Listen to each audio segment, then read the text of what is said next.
नमस्कार, मी नितीन. आपण पाहत आहात वायझर इंडिया टीव्ही आणि आता पाहूया आजची महत्त्वाची बातमी.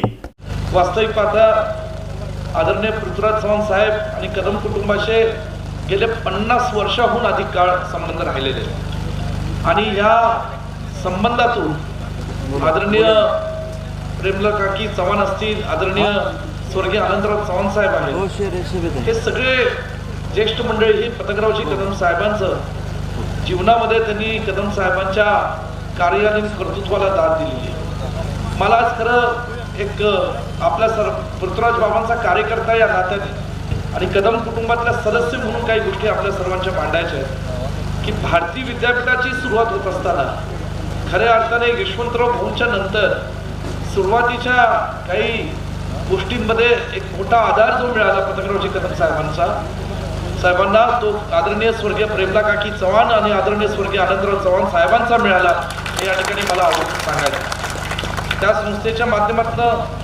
तुमच्या सर्वांच्या आशीर्वादाने गेल्या काही वर्षांपासून आम्ही सातत्याने या परिसरातल्या लोकांची एक असणाऱ्या मातीतल्या लोकांची एक नातं आमचं घट्ट अधिक चांगल्या पद्धतीने केलं आणि सातत्याने मी सांगितल्याप्रमाणे आदरणीय बाबांच्या माध्यमातून जे बाबांनी जे कदम साहेबांशी संबंध कदम साहेबांचे राहिले आणि बाबांनी जेव्हा खासदारकी भूषवली त्यानंतर केंद्रीय मंत्रीपद भूषवलं आणि महाराष्ट्राचं मुख्यमंत्रीपद भूषवलं.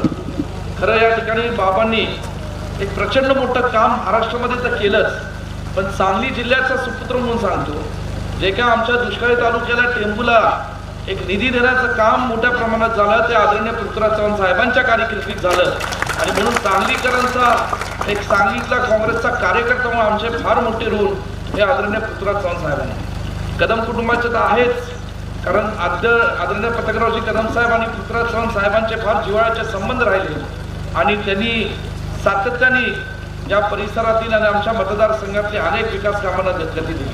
आज जवळजवळ 1200-1300 कोटीहून अधिक रकमेची कामं केवळ 5 वर्षाच्या कालावधीमध्ये सत्ता नसताना जर कोण आणत असेल आणि त्याच्याकरता कुणाची उडं महाराष्ट्राच्या प्रशासनामध्ये आणि महाराष्ट्र सरकारमध्ये कुणाचा दबदबा असेल तर ते आदरणीय पृथ्वीराज चव्हाण साहेब जे आज एवढी मोठा विकास निधी या मतदारसंघामध्ये या ठिकाणी खेचून आणतात. वास्तविक पाहता मला माहिती आहे की आज या मतदारसंघातले काही लोक हे या विकास कामाचे श्रेय घेण्याचा प्रयत्न करतात. श्रेय कसा घेण्याचा प्रयत्न करतात हे मला आश्चर्य वाटतं, कारण मुळात ही सगळी कामं पृथ्वीराज चव्हाण साहेबांनी खेचून आणली. पृथ्वीराज चव्हाण साहेब आणि त्यांच्या सर्व कार्यकर्त्यांनी या कामांसाठी धडपड केली आणि ती धडपड करत असताना बारीक लक्ष प्रत्येक गावातल्या प्रश्नांबाबतीत सर्वसामान्य लोकांच्या प्रश्नांबाबतीत हे पृथ्वीराज चव्हाण साहेब सातत्याने ठेवत होते. आज मला कळलं की कराडमध्ये भाजपच्या एका मोठ्या नेत्याची सभा झाली. सभा हे राजकारणातला एक भाग आहे, निवडणुकीचा एक भाग आहे. सभा होणं, भाषणं करणं हे पण ठीक आहे, पण सभेच्या भाषणातून एखाद्या राज्य आणि देश पातळीच्या नेत्याला त्यांचा कर्तृत्वाचा व्यक्तिमत्वाचा मान राखून जर आपण काय उलट सुलट बोलणार असाल तर ते कराडमधली जनता ही यशवंतराव चव्हाण साहेबांच्या मातीतली जनता आहे आणि कार्मिक तयार झालेली जनता ती कदापि सहन करणार नाही हे आपण सर्वांनी लक्षात ठेवलं पाहिजे. आणि उगाच इथे काहीतरी गावंढळ भाषेत बोलण्याचा प्रयत्न करायचा आणि काहीतरी चुकीचं बोलून दाखवायचं अत्यंत चुकीच्या पद्धतीचं विधान आज राज्य स्तरावर काम करणाऱ्या एका भाजपच्या नेत्याने केले. आम्ही त्याचा जाहीर निषेध करतो, पण निषेध करण्यापूर्वी माझी आपल्याला नम्र विनंती आहे, खरा निषेध केव्हा होईल जेव्हा 23 तारखेला या मतदारसंघात काँग्रेस पक्षाचा झेंडा फडकला जाईल आणि तुमच्या आमच्या सर्वांवर हा विजयाचा गुलाल पडेल. आणि म्हणून आपल्या सर्वांना माझी नम्र विनंती आहे की ही मंडळी आज अफाट धनशक्तीचा वापर करतात. ही मंडळी आज अफाट पद्धतीने आज रेटून दमदाटी करून मतदारसंघात राजकारण करण्याचा प्रयत्न करतात. पण ही लोकशाही आहे. हे लोकशाही टिकवण्याचं काम आदरणीय पृथ्वीराज चव्हाण साहेबांच्या आई वडिलांपासून पृथ्वीराज चव्हाण साहेबांनी काँग्रेस पक्षाच्या विचारातनं केलेलं आहे. आणि लोकशाही टिकवण्याकरता आज महायुतीचं सरकार जे काय महाराष्ट्रामध्ये चुकीचं करतंय त्या चुकीच्या गोष्टींना आळ घालण्याकरता तुम्ही आम्ही सर्वांनी एकत्रित आलं पाहिजे. आणि या ठिकाणी आज आदरणीय पृथ्वीराज चव्हाण साहेबांचं एक अत्यंत संयमी अभ्यासू महाराष्ट्रासाठी अत्यंत गरज असणारं एक नेतृत्व सध्याच्या वातावरणात सभागृहाला कुणीतरी शिस्त लावेल कुणीतरी झोपलेल्या सरकारला जागा करेल असलं एक नेतृत्व त्या ठिकाणी आज पृथ्वीराज चव्हाण साहेबांच्या रूपाने आपल्याला सगळ्यांना हवं आहे. आणि म्हणून मी कदम कुटुंबाच्या सदस्य नात्याने सगळ्या शेरेकरांना विनंती करतो की आपली सगळ्यांनी खरं पृथ्वीराज चव्हाण साहेबांच्या पाठीशी खंबीरपणे उभं राहावं आणि येणाऱ्या काळात 20 तारखेला त्यांना प्रचंड मताधिक्याने निवडून देऊन त्यांच्या हाताच्या पंजासमोरचे बटन दाबून त्यांना पुन्हा या कराडच्या विकासासाठी आणि खऱ्या अर्थाने लोकांशी नम्रपणे एक या ठिकाणी लोकांची सेवा करणारं एक व्यक्तिमत्व आपण निवडून द्यावं. एवढंच बोलून इथं थांबतो. जय हिंद, जय महाराष्ट्र. मी आपल्याला फक्त 2च शब्द बोलणार आहे. त्या परिसरामध्ये प्रचंड दहशतीचं वातावरण निर्माण केलेलं आहे. त्यामुळं एका बाजूला नोकऱ्या देतो, आणखी कर्ज माफ करतो वगैरे काय काय आमिष दाखवायची, दुसऱ्या बाजूला नोकरीतनं काढून टाकेल, इतकी माणसं तितकी माणसं, अशा प्रकारची विचित्र परिस्थिती, लोकशाहीला घातक अशी परिस्थिती या मतदारसंघामध्ये विशेषतः केली गेलेली आहे. आज कराडला उपमुख्यमंत्री देवेंद्र फडणवीस आले होते. त्यांची मी काही मुक्ताफळं भाषणातली ऐकली. मी देवेंद्र फडणवीस एक सुसंस्कृत राजकारणी आहेत असा माझा समज होता, पण तो गैरसमज होता असं मला आज कळलं. तरी त्यांना मी धन्यवाद देतो की त्यांनी मला एक सर्टिफिकेट दिलेलं आहे की बाबा एक आंतरराष्ट्रीय दर्जाचे राजकारणी आहेत.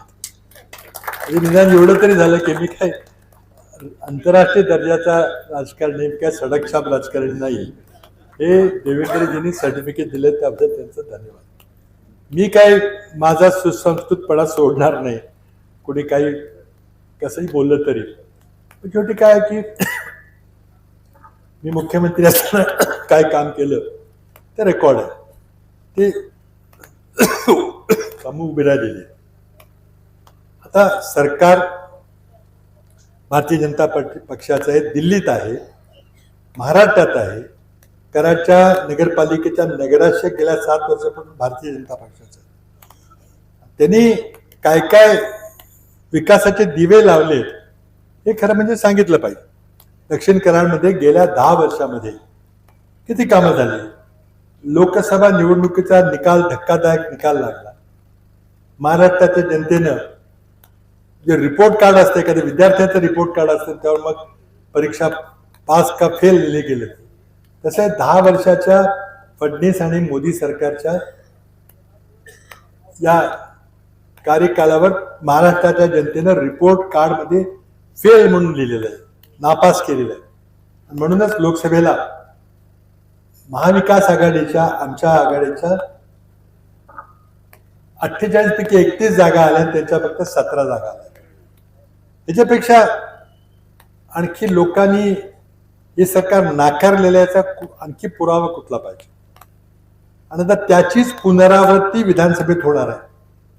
65% जागा महाविकास आघाडीला किंवा त्याच्यापेक्षा अधिक, आणि फक्त 35% जागा भाजपच्या युतीला. कारण काय की ज्या मुद्द्यावर लोकसभेला मतदान झालं, महागाई, बेरोजगारी, शेतकऱ्याचं दुर्दशा, संविधान राज्यघटनेला निर्माण झालेला धोका मोदींच्याकडून आणि भ्रष्टाचार, हे 5च्या 5 मुद्दे जसेच्या तसे विधानसभेला आहेत. एकाही मुद्द्याची सोडवणूक झालेली नाही. आजही महाराष्ट्रामध्ये दररोज 60 शेतकरी आत्महत्या करतायत, आणि हे फक्त मोदींच्या आणि राज्य सरकारच्या चुकीच्या धोरणामुळे. आज महाराष्ट्रात एकही नवीन उद्योग आला नाही. फडणवीस म्हणतात की खूप मोठी गुंतवणूक झाली. अरे एक तरी कारखाना आलेला, सुरू झालेला, तिथे उत्पादन झालंय, तिथं 5000 मुलं कामाला लागले, एक तरी उदाहरण दाखवा ना. सगळे प्रकल्प गुजरातला पळालेत. खरं आहे का खोटं आहे? आता टाटा एअरबसचा विमान कंपनीचा प्रकल्प गुजरातला गेला का नाही? वेदांता फॉक्सकॉनचा प्रकल्प हा गुजरातला गेला का नाही? विमानाचे इंजिन करायचा प्रकल्प सॅफ्रॉन कंपनी फ्रान्सची आहे, त्याचा प्रकल्प पुण्याला येणार होता, नागपूरला शक्यता होती, तो हैदराबादला गेला का नाही? तुम्ही नवीन कुठले प्रकल्प आणले आणि कुठं रोजगार निर्माण झालाय, किती मुलाला, ते काय सांगत नाही. नुसतं मोगं बोलतंय की खूप मोठी गुंतवणूक आली, खूप मोठी गुंतवणूक आली. कुठे आहे गुंतवणूक? आणि म्हणून आज मुलं बेरोजगार युवकांची, सुशिक्षित बेरोजगार युवकांची फौजच्या फौज तयार झालेली आहे. आणि नुसतीच ती बेरोजगार नाही तर त्यांची पुढे सामाजिक प्रश्न निर्माण झालाय की त्यांना लग्न होत नाही. कोण जबाबदार आहे? आणि म्हणून हे सरकार आपल्याला हाकलून दिलं पाहिजे. जसं लोकसभेला तुम्ही हाकलून दिलं तसं विधानसभेला देखील सरकार हाकलून दिलं पाहिजे. महाविकास आघाडीचं सरकार 23 तारखेला येणार आहे आणि महाविकास आघाडीचा घटक पक्ष काँग्रेस सर्वात मोठा पक्ष म्हणून तिथं उदयास येणार आहे. काँग्रेसच्या नेतृत्वाखाली सरकार असेल. आज आमच्यासोबत शिवसेना उद्धव बाळासाहेब ठाकरे आणि राष्ट्रवादी काँग्रेस शरद पवार गट हे बरोबर आहेत आणि आम्ही सगळे मिळून ही निवडणूक जिंकणार आहे. ही होती आजची महत्वाची बातमी. आपल्या परिसरातील ताज्या घडामोडी जाणून घेण्यासाठी आत्ताच आपण वायझर इंडिया टीव्हीला सबस्क्राईब करा.